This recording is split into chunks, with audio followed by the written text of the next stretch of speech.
അമ്മേ നാരായണ, ദേവി നാരായണ. ഇന്നത്തെ ദിവസത്തിനൊരു പ്രത്യേകത ഉണ്ട്.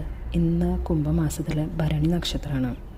ഭഗവതിയുടെ അനുഗ്രഹം കിട്ടാനായി ഏറ്റവും നല്ല ദിവസമാണ് കുംഭഭരണി. താരകാസുരനെ നിഗ്രഹിക്കാൻ ശിവൻ്റെ 3-ാം കണ്ണിൽ നിന്നും ഭദ്രകാളി ഉടലെടുത്തത്. ഭദ്രകാളി ഉപാസനയിലൂടെ സാധിക്കാത്തതായിട്ട് ഒന്നുമില്ല. ഭദ്രകാളി ദേവിയുടെ അനുഗ്രഹം നേടാൻ ഏറ്റവും ഉത്തമമായ ദിവസമാണ് കുംഭഭരണി ദിവസം. വീഡിയോ അവസാനം വരെ കാണാം. വീഡിയോയുടെ അവസാനം ഭദ്രകാളി ദേവിയുടെ കീർത്തനം പാടിയിട്ടിട്ടുണ്ട്. അപ്പോൾ അത് കേൾക്കുക. അമ്മയുടെ പ്രശസ്തമായ കുറേയേറെ അമ്പലങ്ങളുണ്ട് കേട്ടോ.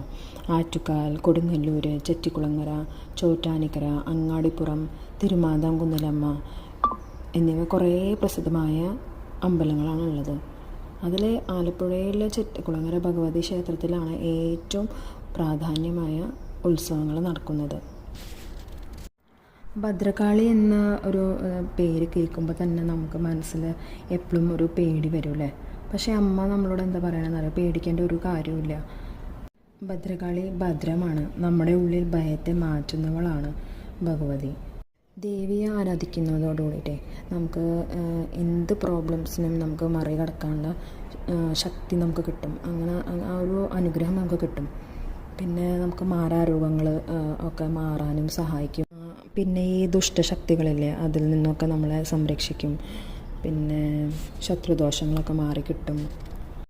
ഇന്നത്തെ ദിവസം ലളിത സഹസ്രനാമം, ദേവി മാഹാത്മ്യം ജപിക്കുന്നതൊക്കെ നല്ലതാണ്. പിന്നെ ഈ കുംഭഭരണി ദിവസം നമ്മൾ സന്ധ്യയ്ക്ക് വിളക്ക് കൊളുത്തി ദേവി നാമങ്ങളും മന്ത്രങ്ങളും നമ്മുടെ വീട്ടിലിരുന്ന് നമ്മൾ ജപിക്കുന്നത് നമ്മുടെ വീടിൻ്റെ ഐശ്വര്യത്തിനും ഒക്കെ നല്ലതാണ്. നമ്മുടെ കുടുംബത്തിൻ്റെ ഐശ്വര്യം വർദ്ധിക്കും എന്ന് പറയാം. ഭദ്രകാളി ദേവിയുടെ മന്ത്രം ഇപ്രകാരമാണ്: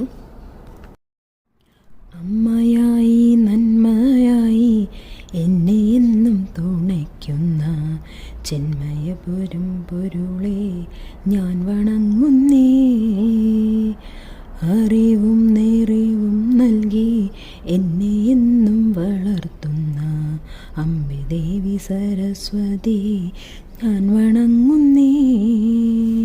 അന്നമായും അർത്ഥമായും എനിക്കെല്ലാം നൽകിയിടുന്ന അന്നപൂർണേശ്വരി ദേവി ഞാൻ വണങ്ങുന്നേ.